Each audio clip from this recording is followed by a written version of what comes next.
नमस्ते व्यूअर्स। आ गए हैं हम आपके सामने एक और नए वीडियो के साथ। आज हमारे साथ मुंबई से जुड़ रहे हैं डीआर चतुर्वेदी जी। इनके लाइफ में है बहुत कुछ खास अनुभव जो स्पिरिचुअलिटी से रिलेटेड हैं, यानी स्पिरिचुअलिटी में इन्हें हुए कुछ ऐसे अनुभव जो आज ये आप सबके साथ शेयर करना चाहते हैं। तो आपका बहुत बहुत स्वागत है sir. Thank you. God bless. Thank you sir. Sir, हम जानना चाहेंगे कि वो क्या स्पिरिचुअल एक्सपीरियंसेस थे या हैं जो आप हम सबके साथ शेयर करना चाहेंगे। जैसा कि अमूमन हर एक यंग बच्चे के साथ में होता है, जब वो अपने कॉलेज खत्म करता है तो उसके सामने एक प्रश्न खड़ा होता है कि भाई अब सोर्स ऑफ लाइवलीहुड क्या होना चाहिए। और वो सोर्स ऑफ लाइवलीहुड ढूंढने के चक्कर में जॉब होता है या बिजनेस होता है या जो भी होता है उसका, वो वहां पर है ना इन्वॉल्व हो जाता है। तुरंत उसके बाद में जैसे ही उसके कोई सोर्स ऑफ लाइवलीहुड बन जाती है, उसके घर वाले उसको शादी वादी करने की सोच लेते हैं और शादी ब्याह हो जाता है। आदमी जिम्मेदारियों में घिर जाता है और उसे कुछ करने का मौका ही नहीं मिलता, उसे टाइम ही नहीं मिलता। ऐसा मेरे साथ में भी हुआ। मैं भी जब अपने कॉलेज से निकला, मैंने एक बैंक में जॉब कर लिया और मैं एक नई दुनिया में चला गया पढ़ाई के बाद में। लेकिन वो दुनिया भी जब मैं गया तो उसमें ना कहीं एक खालीपन लग रहा था। अपने आप पता नहीं क्यों कि भाई क्या हो रहा है, ये क्या यही आदमी की लाइफ है? रोज सवेरे उठो, जॉब पे जाओ, घर में आ जाओ, रात को खाना खाओ, सो जाओ, नेक्स्ट डे फिर एक दिनचर्या शुरू हो गई। 99.99% people in this world, they are somewhere lost in this world, they are lost. जब तक मेरे कोई स्पिरिचुअल एक्सपीरियंसेस नहीं हुए थे, तब तक मैं भी एक पत्थर था। कुछ पता ही नहीं था कि भाई ये ना क्या है, जीवन क्या है। स्पिरिचुअलिटी तो एक टोटली डिफरेंट वर्ल्ड है। 87 में मेरी शादी हुई। मेरे चाइल्ड बर्थ को लेके काफी समस्याएं आने लगी। 5 या 6 कुछ मिसकैरेजेस हो गए। अचानक में एक दिन मैंने एक times of India news paper में मैंने एक आर्टिकल देखा। उस आर्टिकल को पढ़ने समझने के बाद में जो उसमें एड्रेस दिया हुआ था वो मेरे घर के पास में। तो मैं उस फैमिली से मिलने के लिए चला गया और अपने आप को इंट्रोड्यूस करके मैंने कहा कि भैया ऐसे ऐसे आपका टाइम्स ऑफ इंडिया में आर्टिकल आया था, मैं कोई हेल्प लेने के लिए आया हूँ आपके पास में, क्या मुझे हेल्प मिल सकेगी? तो वहां पर है ना एक लेडी बैठी हुई थी जिनका, वो पारसी फैमिली थी, खुर्शीद मैडम, और उनके हस्बैंड थे रूमी। उन दिनों वहां पर है ना उनके घर में मैंने एक देखा यंग लड़का, 16 साल का, 14 साल का होगा, शामक दावर, जिसका नाम बाद में मालूम पड़ा। वो वहां पर है ना खेल कूद रहा था घर में। इस फैमिली से जब मैंने बातचीत शुरू की, लेडी से, खुर्शीद मैडम से, तो उन्होंने कहा कि भाई ठीक है, आप अपना जो भी उन्होंने गाइडलाइंस बताई, और मुझे कहा कि भाई ये ना आप ये किताब ले जाओ और ये किताब पढ़ना। पढ़ने के बाद में अगर आपको संतोष हो जाए, सेटिस्फेक्शन हो जाए, तो आप मेरे पास नेक्स्ट वीक में आप कभी भी आ जाना या उससे पहले भी आ सकते। मैंने वो किताब ली उनके पास से, मैं घर लेके आया, पढ़ना शुरू किया। पढ़ के बड़ा मतलब रोमांचक चीजें लगी, बड़ी शॉकिंग चीजें लगी। ऐसा लगा कि भाई है ना, अगर जो कुछ उसमें लिखा है वो सब सही है, तो ऐसा लगा कि मैं ना किस दुनिया में जी रहा था। मैं तुरंत जल्दी से जल्द पढ़ के ना 2-3 दिन में ही है ना उनके घर पहुंच गया। मैंने कहा मैडम, मैंने पढ़ लिया है इस किताब को, आप मेरी हेल्प करिए आप। तो फिर उन्होंने एक प्रोसेस बताई। उन्होंने कहा कि भाई मेरी फोटोग्राफ और मेरी वाइफ की फोटोग्राफ उन्होंने मंगवाई और मुझे कहा कि भाई है ना आप एक अखंड दिया घर में लगाना शुरू करो। आप जिस अपने प्रभु को जान मानते हो, जिसको जानते हो, सबको मतलब है ना, और जिन पे विश्वास है आपका, उनके पास आप एक दिया लगाना शुरू करो और अपनी प्रार्थना कर लो। आपको जो मांगना है मांग लो उनसे।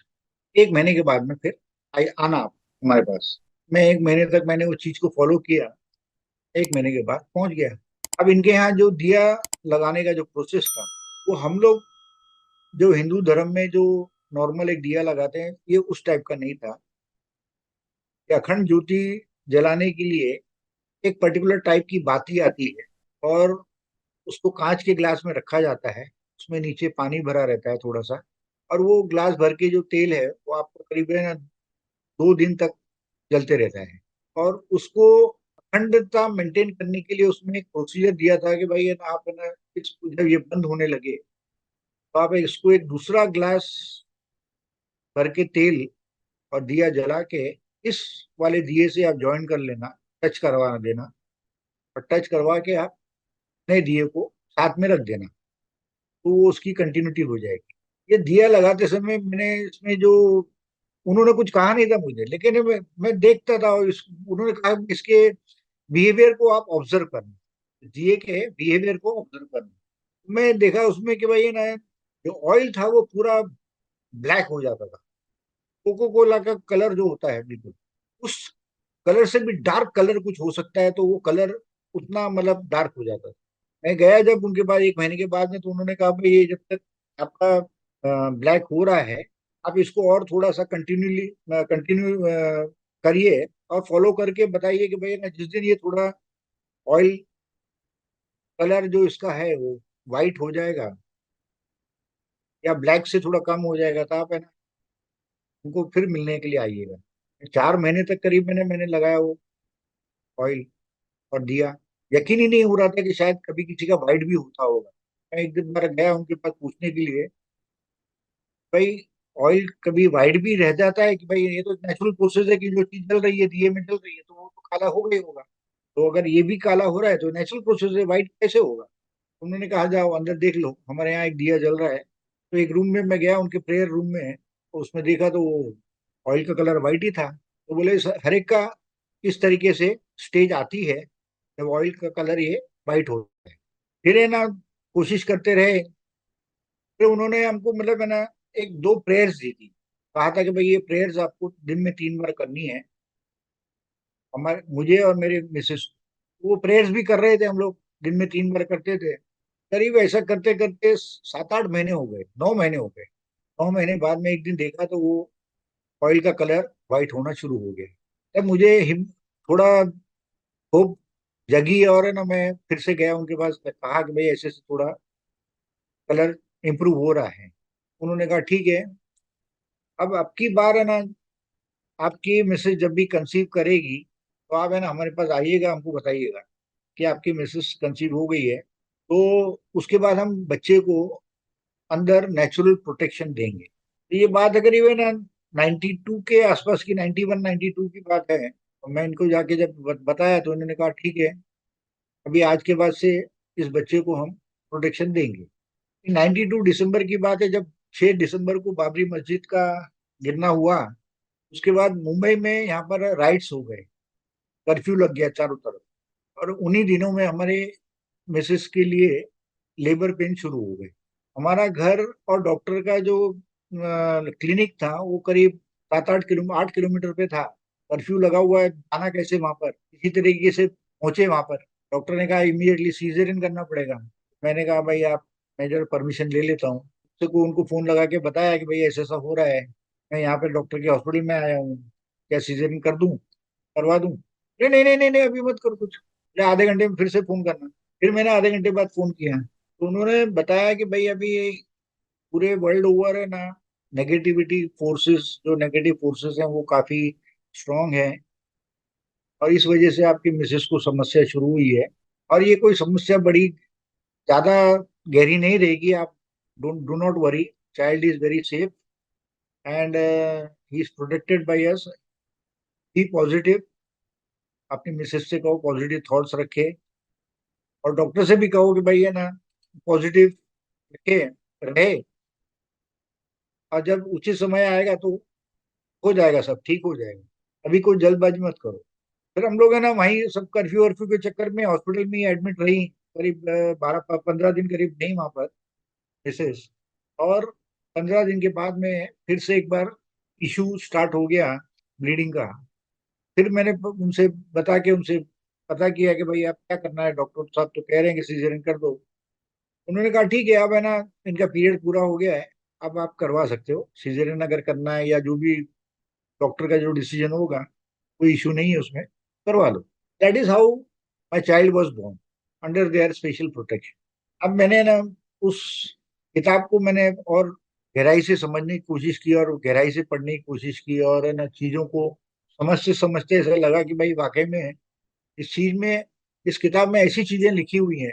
एक आदमी जो खोया हुआ है इस दुनिया में, आदमी क्या मतलब एक आत्मा, और आदमी है ना, एक सिर्फ एक आत्मा से ही है ना उसकी पहचान होती है। आदमी, औरत, कोई भी कुछ भी नहीं, सिर्फ एक आत्मा है। वो आत्मा जो आई हुई है यहाँ पर इस दुनिया में, वो खोई हुई है। तो उसको है ना कुछ ज्ञान की जरूरत है। इस किताब का नाम है the laws of the spirit world, written by Khurshid Bhavnagari. और ये किताब 1981 में ना लिखी गई। इसमें बहुत ही बेसिक फंडा जो टाइटल के ऊपर ही ना लिखा हुआ है, there is no religion in the spirit world, we worship one God only. Bhavnagari family थी। ये हस्बैंड वाइफ और दो बच्चे थे, दो लड़के थे, विस्पी और रातू। ये जब 17 और 19 साल के जब हुए, एक दिन ऐसे ही वो लोग, ये दोनों भाई किसी एक अपनी खुद की बनाई हुई मॉडिफाई की हुई गाड़ी को टेस्ट करने के लिए ले गए। और मुंबई के पास में खोपोली जगह है, वहां पर कहीं इनका एक्सीडेंट हो गया और ये दोनों भाई उसमें एक्सपायर हो गए। इनके साथ में 3 लोग और थे जो बच गए। उन्होंने फैमिली को बताया कि भाई ये ना ऐसा ऐसा हुआ है। अब घर में सब मतलब है ना हस्बैंड वाइफ काफी दुखी हुए और दुखी रहने लगे। 1 महीने के अंदर ये हस्बैंड वाइफ को एक मैसेज मिला। एक लेडी जो थी, वो आत्माओं को संपर्क करती थी, क्लीन चिट मेथड कुछ करती थी वो। तो उसके जो सियांस बोलते हैं उसको, वो कर रही थी, सेशन कर रही थी। तो उसमें ना उसको कुछ मैसेज आया, there are some people who are trying to contact this family. उस लेडी ने अपना नंबर दिया और इन लोगों के यहाँ मैसेज भिजवाया कि भाई अगर आप लोग, अगर है ना आपके जो दो बच्चे हैं वो भी रिसेंटली एक्सपायर हुए हैं और वो लोग कांटेक्ट करने की कोशिश कर रहे हैं, अगर आप बात करना चाहते हो उनसे, तो उस लेडी के थ्रू इन लोगों की पहली लिंक बन गई। लिंक बन गई और इन लोगों ने अपने बच्चों से बातचीत शुरू की। बच्चों ने जो जो वहां पर फिर जो बातें थी वो सब उनको नीचे अपनी मदर फादर को बताना शुरू किया। फादर तो नहीं रहते थे, लेकिन मदर ही है ना ज्यादा, मतलब है ना उनके संपर्क में रही। बच्चों ने अपने माँ बाप को बहुत सारी चीजें बताई कि भाई है ना, हम यहाँ पर काफी खुश हैं, आप दुखी रहोगी तो हम लोग भी दुखी रहेंगे। और हम लोग है ना यहाँ पर है ना कुछ चीज को ये आप समझो कि हम लोग यहाँ पर हमारे लिए जो हुआ है वो अच्छा हुआ है। और आप लोगों की सहायता करने के लिए हम लोग आपके साथ साथ में संपर्क में रहेंगे। तो उन्होंने एक इनको प्रोसेस बताई, उसको कहते हैं ये लोग ऑटोमेटिक राइटिंग। वो ऑटोमेटिक राइटिंग ऐसी प्रोसेस थी कि जहाँ पर है ना मदर को है ना कॉन्सेंट्रेट करके बैठना पड़ता था और उनके हाथ में एक पेन रहता था और एक पेपर रहता था। स्टार्टिंग में ना वो काफी वेग मूवमेंट होता था, धीरे धीरे उससे शब्द बनने लगे और धीरे धीरे उसमें सेंटेंसेस बनने शुरू हो गए। इस तरीके से इनकी प्रोसेस डेवलप हो गई और इन्होंने ऊपर से कम्युनिकेट कर करके दोनों बच्चों ने इस किताब को पूरा किया। बहुत सारे सवाल और इसमें आंसर्स हैं, बहुत सारी बातें बताई हैं उन्होंने कि मरने के बाद में उनके साथ में क्या क्या हुआ या औरों के साथ में क्या क्या होता है। उन्होंने सिस्टमेटिकली ना काफी कुछ चीजें को किताब में लिखा है। और उसका एक टाइटल बन गया कि भाई the laws of the spirit world. Madam, मैं एक सेंट्रल गवर्नमेंट ऑफिसर रहा हूँ और रिटायर हुआ हूँ। सेंट्रल गवर्नमेंट ऑफिसर होने की वजह से मुझे, मेरी जो ड्यूटी थी वो समुद्र में हुआ करती थी। और इस किताब को पढ़ने के बाद में मेरे साथ में जो जो एक्सपीरियंसेस आए, उसमें से कुछ एक एक्सपीरियंसेस मैं शेयर करना चाहता हूँ कि कैसे प्रभु जी अपनी रक्षा करते हैं। और इस किताब की जो नॉलेज है उसने मुझे कितना हेल्प किया अपने जीवन में। एक बार की बात है कि मैं अपने पूरे ऑफिस का जो हमारा एक टीम थी उसके साथ में समुद्र में पेट्रोलिंग के लिए गया। हमारी बोट थी। रात के समय पेट्रोलिंग के लिए जब गया मैं, हमारी बोट में करीब 10 बोट के एम्प्लॉयज थे, साथ है ना पुलिस हवलदार थे, फुल्ली आर्म्ड। मैं खुद था, 18 लोग थे हम लोग। रात के समय समुद्र में अचानक में तूफान आ गया। हमारी बोट होती है कस्टम्स की बोट बोलते हैं उसको, कस्टम की बोट बड़ी छोटी सी होती है। तो वो तूफान आने से इतना भयंकर मतलब है ना समस्या खड़ी हो गई कि हमारी जो बोट थी वो ऐसा लगा कि अब डूब जाएगी और सारे 18 लोग डूब जाएंगे हम लोग। और कुछ ऑप्शन नजर नहीं आ रहा था। मेरे पास वॉकी टॉकी थी। मैंने वॉकी टॉकी से मैंने कुछ जो स्टेशन होते हैं उनको कांटेक्ट करने की कोशिश की। तो कि भाई हेल्प कुछ मिल जाए, हेलीकॉप्टर हेलीकॉप्टर आ जाए, कुछ आ जाए। तो बड़ी मुश्किल से एक स्टेशन कहीं का लगा महाबलेश्वर का, और उसने कहा कि भाई है ना वो ट्राई करेगा हम लोगों को बचाने के लिए, हेलीकॉप्टर भेजने की कोशिश करेगा। बाद में उसने 10 मिनट में मुझे आंसर दे दिया कि अभी कोई हेलीकॉप्टर भी वहां आने के लिए तैयार नहीं है, क्योंकि ना भयंकर तूफान आया हुआ है और वो हेलीकॉप्टर ऐसे तूफान में नहीं पहुंच सकता। रात का अंधेरा था, अमावस की रात थी। अब हमारे पास कोई ऑप्शन बचा नहीं, सारे लोग कोशिश में लगे हुए थे, चारों तरफ से बोट में पानी आ रहा था, हमारी बोट पानी से भर गई थी, पर डूबने के अलावा कोई रास्ता नहीं था, ऑप्शन ही नहीं था। मैंने अपने सब सारे लोगों के जो नाम थे वो उधर वायरलेस ऑपरेटर को लिखवा दिए थे, भाई हम लोग आज ड्यूटी पे हैं इतने, कम से कम अगर एक्सपायर हो जाए तो हम लोगों के नाम भूलने की कोशिश मत करना। फिर सेकंड स्टेप मुझे याद आई कि भाई है ना, ऐसे में प्रेयर्स काम आती हैं। तो सारे जो एम्प्लॉयज थे, सारे लोग अपने बोट में से पानी निकालने में लगे हुए थे, क्योंकि मैं इंचार्ज था ऑपरेशन का। मुझे सबको इंस्ट्रक्शन देने के बाद में मैं एक जगह पे जाके बोट के एकदम बिल्कुल सामने सामने का हिस्सा होता है, उस पे बैठ गया और वहां पर जाके मैंने ध्यान लगाया, मेडिटेशन किया मैंने। पानी से भीग रहा हूँ, सब कुछ हो रहा है, लेकिन जब मेडिटेशन मैंने किया, भगवान से प्रार्थना की कि अगर भगवान मेरे अगर लाइफ में और भी कुछ अच्छे काम बाकी है तो आज हम सभी को बचा ले, और नहीं तो हम तेरे पास तेरी शरण में आने के लिए तैयार है। This was a simple communication. और उसके बाद में जो हुआ है, इट वॉज अनबिलीवेबल थिंग। एक 2 मिनट के अंदर मैं बेहोश हो गया वहीं पर, हमारे सारे लोग बेहोश हो गए वहां पे बैठे हुए थे जो बोट में जो काम कर रहे थे। करीब मेरी जब आंख खुली तो ये 2 ढाई घंटे के बाद, 2 ढाई घंटे के बाद मैं देखा तो समुद्र बिल्कुल एक तालाब की तरह शांत बना हुआ था। वहां से ना सनराइज हो रहा था धीरे धीरे, हल्का हल्का। मैंने उठ के देखा कि भैया ना हम लोग, हमारी बोट है ना फ्लोट कर रही है, कोई उसको मोटर काम नहीं कर रही, कुछ नहीं। मैं उठ के गया तो देखा कि भैया हमारे जो स्टाफ क्या कर रहा है, तो स्टाफ तो सब सोया हुआ पड़ा था। सबको एक एक को उठाया मैंने, भाई तुम सो कैसे रहे हो? अरे साहब पता नहीं कैसे नींद आ गई, क्या हो गया, लेकिन हम लोग सब गए। उठ के उन्होंने जब देखा कि भाई वो लोग का उनकी पोजीशन क्या है, तो बोले साहब इधर है। हम लोग कहाँ पर आ गए? We were around 35 kilometre away in the sea from our original location, जहां पर पानी बिल्कुल शांत, कोई तूफान नहीं, कुछ नहीं। मैंने इमीडिएटली अपना walkie talkie wireless set on किया और है ना कुछ स्टेशन को कांटेक्ट किया, उनको मैंने अपनी खबर दी, तो उन्होंने मुझे बॉम्बे बुलवा लिया उसी बोट के साथ में। Bombay was close close by. तो मैं बॉम्बे आया, यहाँ पर हमारे जो भी एडिशनल कमिश्नर्स वगैरह हैं उन्होंने बातचीत की, उनको सब एक्सप्लेन किया। They could not believe this story, but this happened with me actually. And ये ऐसा और किसके साथ में कब हुआ होगा मैं नहीं जानता हूँ, लेकिन इट इज एक्चुअल स्टेटस कि भाई अगर आपको भगवान चाहते हैं कि आपको बचाना है तो कैसे रास्ता बनाएंगे, क्या करेंगे, ये आपको जानने की जरूरत नहीं है, वो आपको बचा देंगे। और सिमिलर सिचुएशन है मारने के लिए, अगर उनको अगर आपको परेशान करना है, मारना है, तो उनके पास 1,000 कारण है, 1,000 रीजन। कोई आदमी सोचे कि भाई है ना हम सारे एहतियात बरतेंगे, सारी चीजों को मतलब है ना केयर करेंगे और उससे हमें कुछ होगा नहीं, नुकसान नहीं होगा, ऐसे और एक कोई नया कारण बन जाएगा जिससे आदमी को परेशानी हो सकती। ये किताब आपको है ना सिर्फ यही चीज बताती है कि भाई कैसे अपने आप को आप भगवान के साथ में जोड़ के रखते हो, और भगवान के साथ में जोड़ के रहने के फायदे क्या हैं। ये जो जुड़ाव है, ये जुड़ाव आपको है ना न जाने कितनी ही समस्याओं से, कितने ही आपको है ना हेल्प करते रहता है कि आपको पता ही नहीं चलता कि भाई कहाँ कहाँ आपके लिए कौन कौन काम कर रहा है, कौन आपको हेल्प कर रहा है। इस किताब को जब ऊपर की आत्माओं ने जब लिखा और उसमें वहां के जो नियम और वहां की जो बातें आपको गूढ़ रहस्य जो बताए हैं, उन गूढ़ रहस्यों को पढ़ने के बाद में मुझे नहीं लगता कि भाई है ना कोई आदमी किसी भी तरीके से अज्ञान बना रह जाए, अज्ञानी बना रह जाए। उसको है ना इतने तरीके की नॉलेज मिलेगी कि आदमी अपने जीवन को सार्थक कर सकता। बड़ा एक अजीब वाक्य मेरे साथ में हुआ कि भैया मेरे एक पुलिस ऑफिसर दोस्त था, वो एक बार मुझे मिला तो मैंने उसको एक किताब दे दी पढ़ने के लिए। वो न चाहते हुए भी उसने वो किताब ले ली और ट्रेन में ट्रैवल करते करते उसने किताब पढ़ ली, वो पढ़ ली।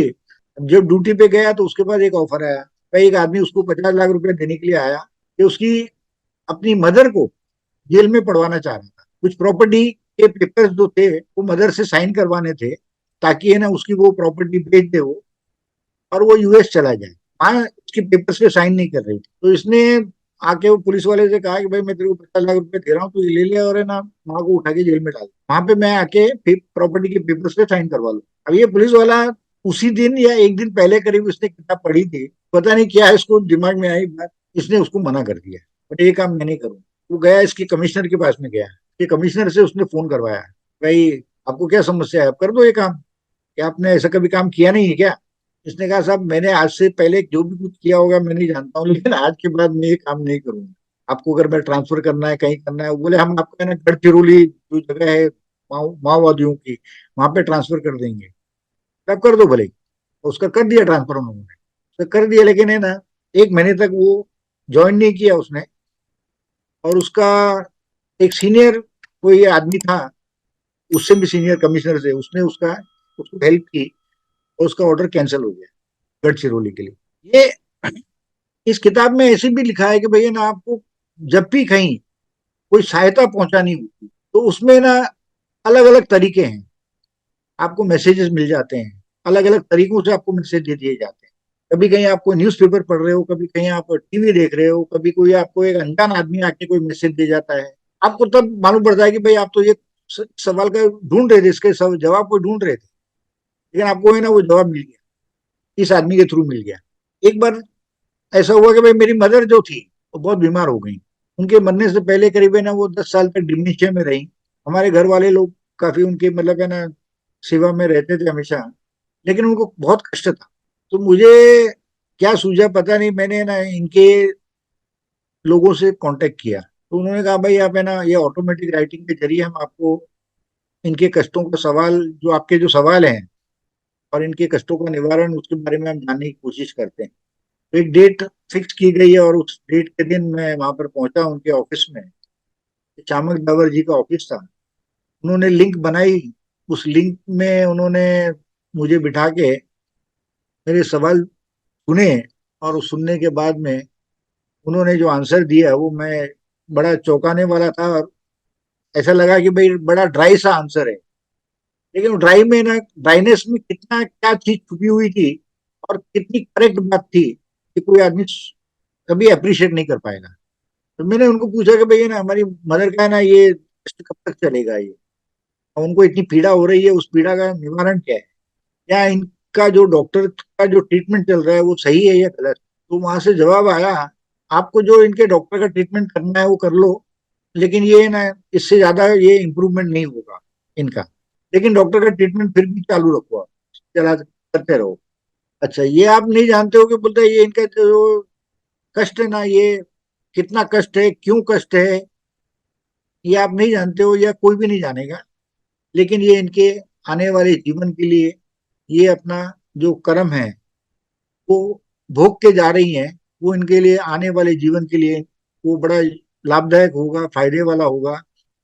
और उसमें इनकी अच्छाई है कि जितना भी समय निकाल रही हैं ये, वो समय इनके लिए बहुत अच्छा मतलब रहेगा आने वाले समय के लिए। दूसरा उन्होंने कहा कि भैया ना मदर के लिए तो ये बात कह दी मैंने, आके ये बातें घर पे बताई, तो वो घर वालों के समझ में कुछ आई नहीं कि भैया ना ये सब क्या बातें हैं, उनके आने वाला जीवन किसने जाना है, क्या किया है, ये जीवन में क्या हो सकता है, कब तक की बात, टाइम, भाई कब तक रहेगा। तो उन्होंने टाइम के बारे में कह दिया कि भाई इनकी जितनी सांसें लिखी हुई हैं जब तक वो पूरी नहीं हों तब तक इनको कुछ नहीं होगा, ये ऐसी ही रहेंगी। जिस दिन इनकी सांसें पूरी हो जाएंगी गिनती की, उस दिन है ना ये अपने आप है ना ये छोड़ के चली आएंगी। अच्छा ये स्टेट क्यों हुई इनकी, ये मेंटल स्टेट ऐसी, इनके हालात, इनके जो हेल्थ के जो है ना ऐसे क्यों हुए। उन्होंने कहा कि भैया ना कभी कभी है ना कोई सोल होती है जो वो खुद है ना इस चीज को मांग लेती है, भगवान से प्रार्थना करती है अंदर ही अंदर, और वो जो भी कष्ट देख रही है चारों तरफ अपने, जो भी है ना समस्याएं देख रही हैं, जो भी है ना उसके माइंड को समझ में नहीं आता है। हर सोल का एक स्पिरिचुअल माइंड होता है, वो स्पिरिचुअल माइंड जो उनका जो देख रहा है वो उस चीज को एक्सेप्ट नहीं करता है, और वो खुद ही है ना भगवान से प्रार्थना करती है कि भाई मुझे ना स्टेट में लेके आ जाओ, कि मैं ना ये सब यहाँ की जो अच्छाई बुराई मुझे इससे दूर हो जाऊं, मुझे कुछ नहीं चाहिए। और उसी के चलते कभी कभी भगवान कर देते हैं, आपकी जो मांगी हुई चीज है उसको पूरा कर देते हैं, और आदमी को उस स्टेट ऑफ माइंड में ले आते हैं कि भाई वो आदमी अभी को है ना ये सब चीजें कुछ समझ में नहीं आएंगी। तो ये डिमेंशिया एक आदमी की है ना वही हालात होते हैं जब उसको है ना किसी चीज का कोई आभास नहीं रह जाता, क्या अच्छा हो रहा है, क्या बुरा हो रहा है, या दिवाली है, होली है, क्या है, क्रिसमस है, कुछ नहीं उसको ध्यान में रहता है। वो अपने डिफरेंट वर्ल्ड में चला जाता है। इस किताब का ना मैं बहुत बड़ा फैन तभी हो गया जब है ना उसमें मैंने एक स्टेटमेंट पढ़ा कि सारी दुनिया कहती है कि भाई है ना बिन गुरु ज्ञान कहाँ से पाऊं, गुरु के बिना तो ज्ञान मिल ही नहीं सकता। और इस किताब में ना एक कॉन्ट्ररी व्यू दिया गया है, इतना बढ़िया बोल्ड स्टेटमेंट दिया गया है। मनुष्य ना जिस चीज को ढूंढ रहा है वो तो भूल ही जाता है, चाहिए उसको, बोलता है वो उसको चाहिए ज्ञान, और वो गुरु के पीछे अपना ना समय बर्बाद कर देता है। आपको ज्ञान की जरूरत है तो आप है ना ज्ञान ढूंढो, ज्ञान को खोजो, ज्ञान को प्राप्त करो, ज्ञान अवेलेबल है। उसी तरीके से कहा जाता है कि when the disciple is ready the Guru will appear. जिस दिन आप है ना इस चीज के लायक तैयार हो जाओगे कि भाई आप सफिशिएंटली आपने एक नॉलेज एक्वायर कर ली, तो अपने आप कहीं से प्रकट हो जाएंगे। आपको खोजने जाने की जरूरत ही नहीं है। पहले आप अपने आप को उसके लायक तो बनो। आदमी ने 10th स्टैंडर्ड पास नहीं करता और एमएससी लेवल की बातें करता है, क्यों? कुछ समझेगा ही नहीं वो तो।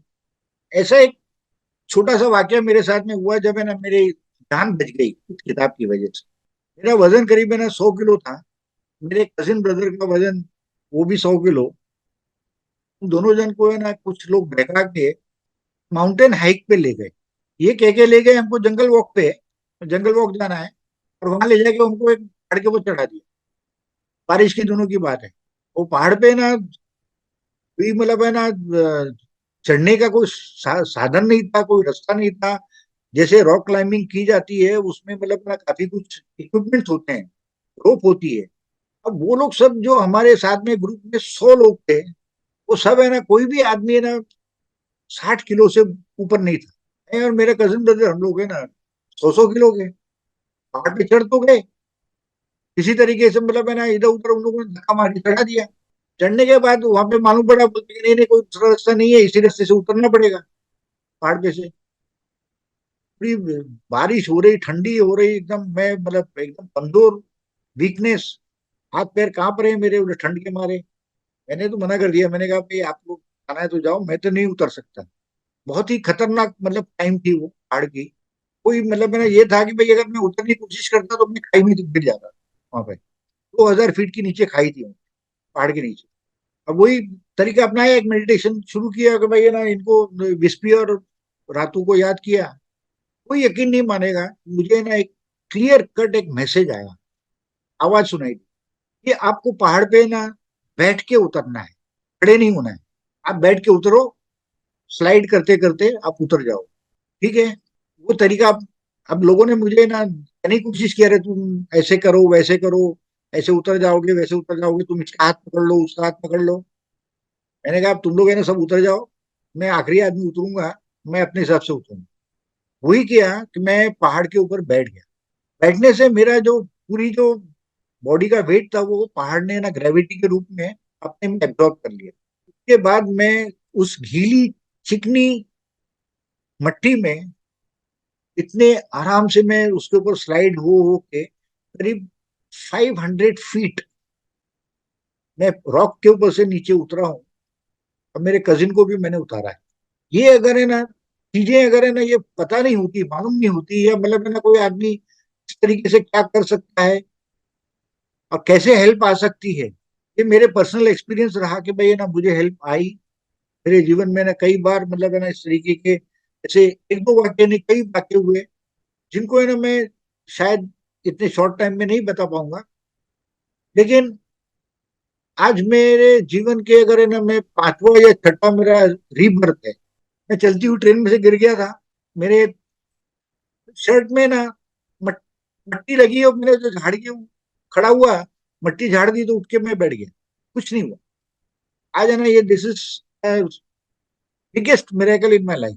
चलती हुई ट्रेन में से मैं गिर गया हूँ, मतलब वो भी एक ब्रिज के अंदर, लोहे के ब्रिज के अंदर गिरा। देर वर पीपल, मेरे मोटरसाइकिल के कितने एक्सीडेंट्स हुए पता नहीं। एवरी टाइम है ना I was safe. Around 40-50 accidents के बाद में एक बार एक कोई सीरियस डैमेज हुआ था। इस किताब में लिखी हुई जो बातें अगर आदमी पढ़े समझे और उनको अपनाए, उसका जीवन 100% चेंज हो जाएगा। आई कैन से दैट ना this book will only help you to find yourself. ये मैं कोई किताब के लिए कोई प्रचार नहीं कर रहा हूँ, कुछ नहीं कर रहा हूँ। ये मेरी एक जेन्युइन, खाली बोनाफाइड इंटेंशन है कि भाई है ना, आप हर आदमी को अगर है ना इस तरीके के अगर नॉलेज मिल जाए तो न जाने कितने लोगों का इस चीज से बेनिफिट हो जाए। हर आदमी जो यहाँ पर इस धरती पे आया है, एक जीवन में आने का एक पर्पज है। तो मैं एज ए सोल मैं यहाँ पर अगर आया हूँ, मैं क्यों आया हूँ यहाँ पर, उसके कुछ ना कुछ डिफाइंड मिशंस होते हैं। वो उस मिशन को पूरा करने के लिए आता है यहाँ।